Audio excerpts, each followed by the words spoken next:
साहब की उन्होंने बात की, बड़े पुराने मोहब्बत वाले हाफिज़ अब्दुर्रहमान, बड़े मोहब्बत वाले और मुखलिस दोस्त, जिनको आज नासिर रहमतुल्लाह अलैह के दौर से देखा और उसी इस्तिकामत से फिर उनके बच्चे भी हैं, तो वो भी तकरीबन बलूचिस्तान से वो इलाका मिलता है। फिर मोहम्मद इस्माइल शाह साहब ने भी अपनी बातें बताई, तो और फिर उन्होंने बताया कि अहबाब कितनी तादाद में उर्स मुबारक के मौके पर आए। शायद अशरफ साहब ने भी इसी तरह ये बात बताई।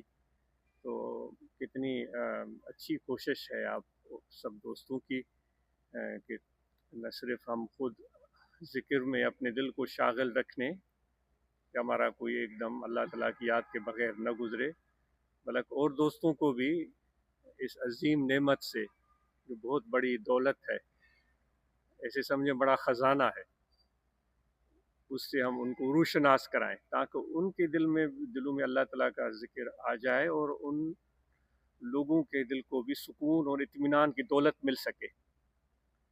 जो आज हम सब सुकून और इत्मीनान के मुतलाशी हैं, तो वो दौलत अल्लाह ताला के ज़िक्र से मिलती है, जो कि कुरान मजीद में हमने पढ़ा है और सुना है। तो माशाल्लाह बड़ी अच्छी बात है, और अपने बच्चों की तालीम की तरफ हम तवज्जो ज़रूर देते रहें। हमारे बच्चे कुरान मजीद की तालीम हासिल करने के बाद जो भी मुरव्वजा तालीम है वो हासिल करें।